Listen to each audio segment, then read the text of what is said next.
1899. L'homme a perdu son sens religieux. Menace de châtiment. Ce matin, mon bien-aimé Jésus me transporta hors de mon corps et me fit voir la décadence de la foi chez les hommes, ainsi que des préparatifs de guerre. Je lui dis: Ô Seigneur, l'état du monde sur le plan religieux est désolant à fendre l'âme. Il me semble que la religion, qui ennoblit l'homme et le fait tendre vers un but éternel, n'est plus reconnue. Le plus triste, c'est que la religion est ignorée par ceux-là même qui se disent religieux et qui devraient donner leur vie pour la défendre et la raviver. D'un air affligé, Jésus me dit: Ma fille, la raison pour laquelle les hommes vivent comme des bêtes, c'est qu'ils ont perdu leur sens religieux. Des temps encore plus tristes viennent, pour eux, à cause de l'aveuglement profond dans lequel ils se sont plongés. Mon cœur souffre de les voir ainsi. Le sang qui sera versé par toutes sortes de personnes, séculiers et religieux, ravivera cette sainte religion et lavera le reste de l'humanité. En les civilisant à nouveau, la religion retrouvée leur fera retrouver leur noblesse. C'est donc nécessaire que le sang soit versé et que les églises elles-mêmes soient presque toutes détruites, afin qu'elles puissent être restaurées et retrouver leur prestige et leur splendeur première. Je passe sous silence les cruels tourments que les hommes devront subir dans les temps à venir, parce que je ne m'en souviens pas très bien et que je n'en vois pas très clairement le déroulement. Si le Seigneur veut que j'en parle, il me donnera plus de lumière et je pourrai alors écrire davantage là-dessus. Pour l'instant, je m'arrête ici.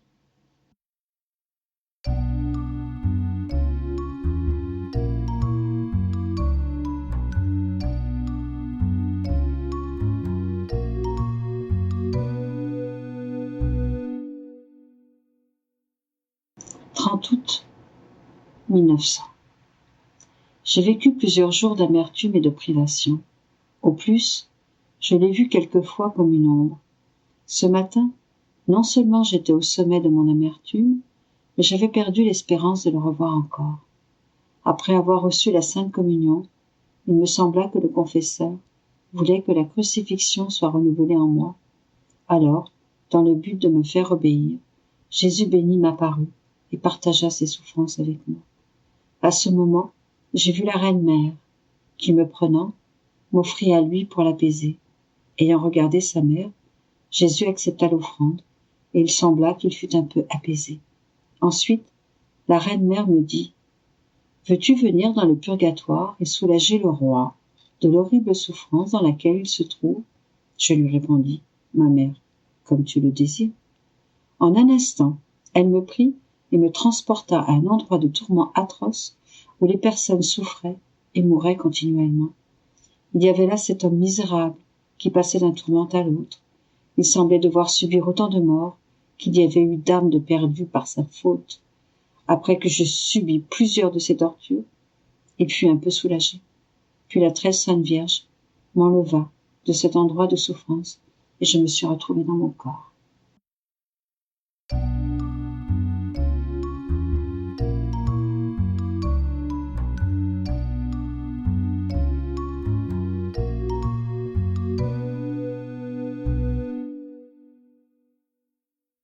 30 août 1928. Différence entre l'humanité et la divinité de Jésus. Comment tout le royaume du fiat a été préparé par lui. Mais il faut encore ceux qui voudraient l'habiter. Le langage que Jésus a utilisé dans la rédemption. Celui qu'il utilise pour le royaume de la divine volonté. L'un est différent de l'autre. Mon aimable Jésus s'est fait voir comme un petit enfant qui, s'accrochant à moi, me faisait de nombreux câlins. Oh, qu'il est beau de le voir, dans son humanité d'enfant, plein d'amour et de confiance. L'âme se sent remplie de confiance en compagnie de Jésus, car elle voit en lui son humanité qui est si semblable à la sienne, qu'ils se réunissent comme des frères, s'identifient l'un à l'autre, et l'un est transformé en l'autre. Ainsi, le voile de l'humanité de Jésus, dans lequel il enferme son adorable divinité, sert à créer la confiance qui fait que la pauvre créature abandonne toute crainte et reste tout amour avec Jésus, mieux qu'un fils dans les bras de son Père céleste.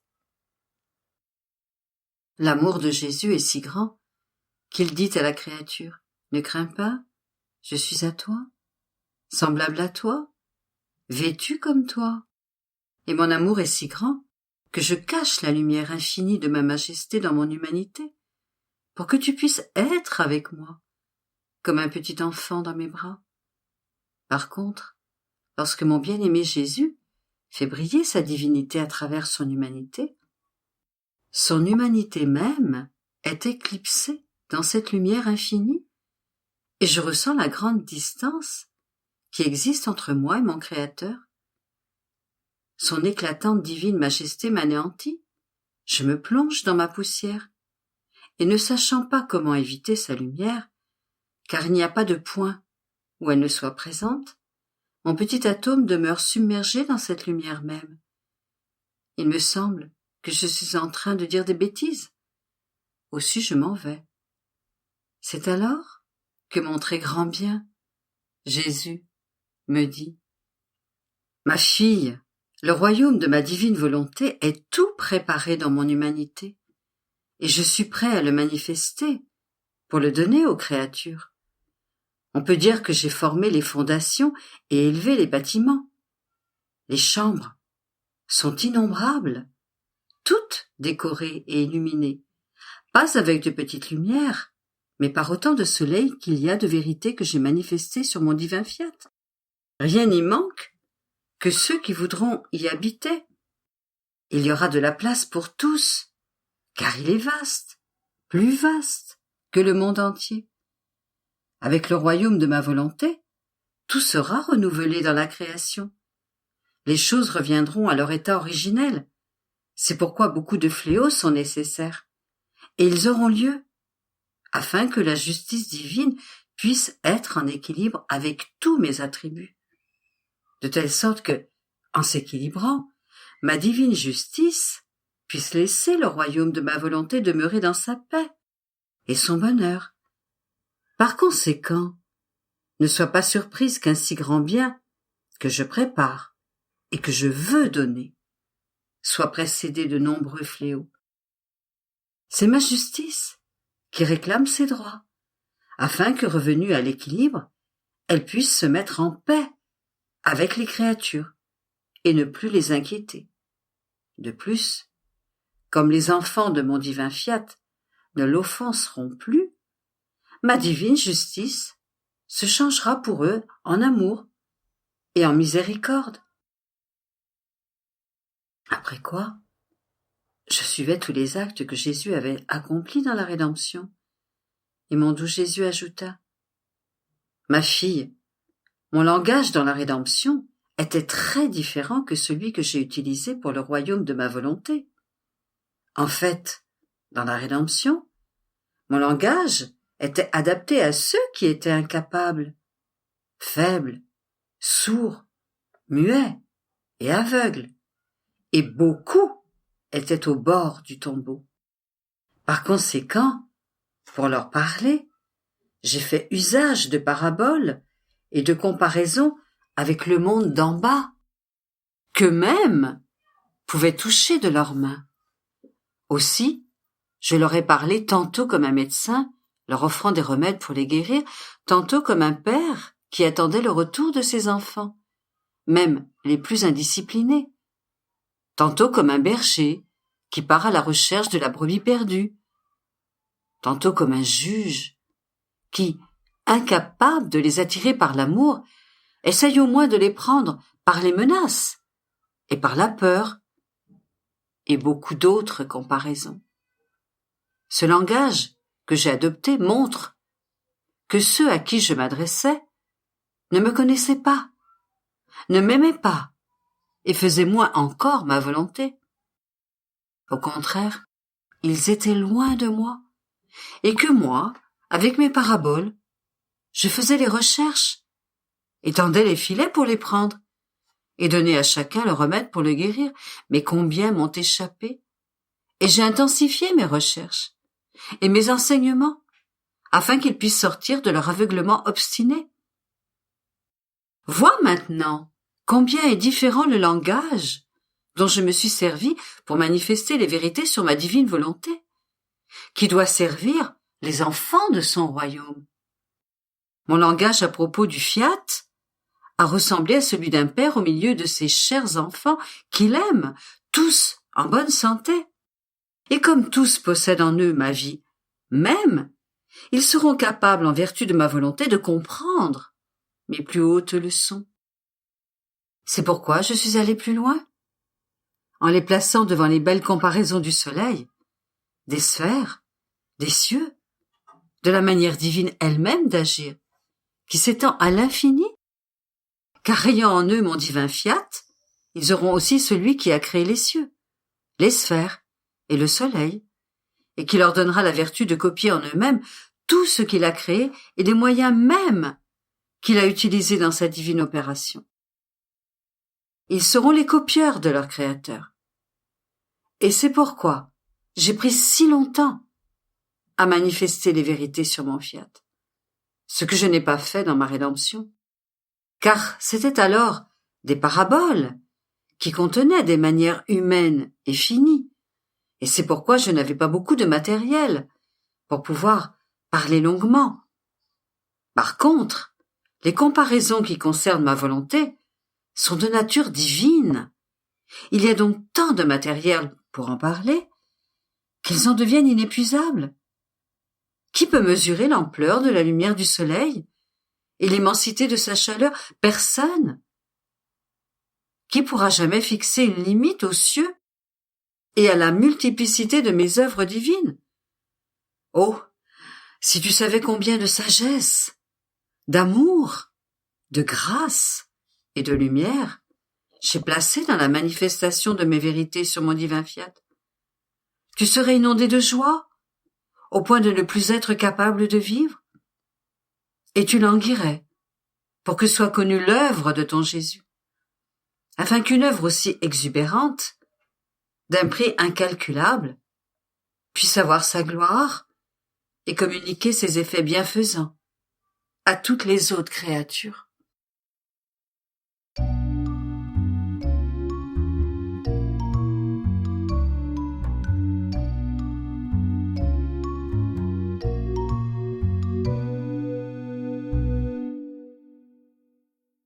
30 août 1931.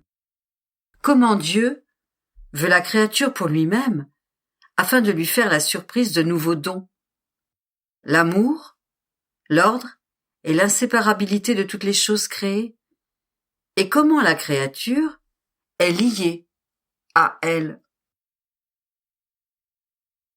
Je faisais mes actes dans le divin vouloir en priant qu'il puisse revêtir tout mon être, afin que tous mes battements de cœur, souffle, parole et prière sortent de moi tels des actes répétés de la divine volonté. Oh, comme je voudrais être un acte continu de la divine volonté, afin de pouvoir dire « J'ai en mon pouvoir tous tes actes et ton amour. Je fais par conséquent ce que tu fais, et je ne t'aime pas moins que tu m'aimes. » Il me semble que l'amour vrai ne sait pas se restreindre, mais veut s'étendre, au point de vouloir un amour infini dans sa puissance. Et comme il n'est pas donné à la créature de pouvoir l'embrasser, elle a recours à la divine volonté pour l'obtenir. Et se plongeant en elle, la créature dit avec la plus haute satisfaction « J'aime, d'un amour infini. » Ma petite intelligence se perdait dans le divin fiat. Lorsque mon aimable Jésus me dit « Ma fille, celle qui se satisfait du petit amour que possède la créature, ne connaît pas la nature de l'amour véritable. D'autant plus que cet amour est sujet à s'éteindre. Et si elle s'en contente, la créature en vient à manquer de la source nécessaire qui donne vie à la flamme de l'amour véritable et le nourrit. Tu vois ainsi, ma fille, que notre paternelle bonté a donné à l'homme, en le créant, la liberté de pouvoir venir à nous aussi souvent qu'il le voulait, sans y mettre aucune limite. Au contraire, pour l'inciter à venir beaucoup plus souvent, nous lui avons promis qu'à chacune de ses visites, il recevrait la belle surprise d'un nouveau don. Cela aurait été pour notre amour inextinguible une souffrance s'il n'avait eu toujours quelque chose à donner à ses enfants.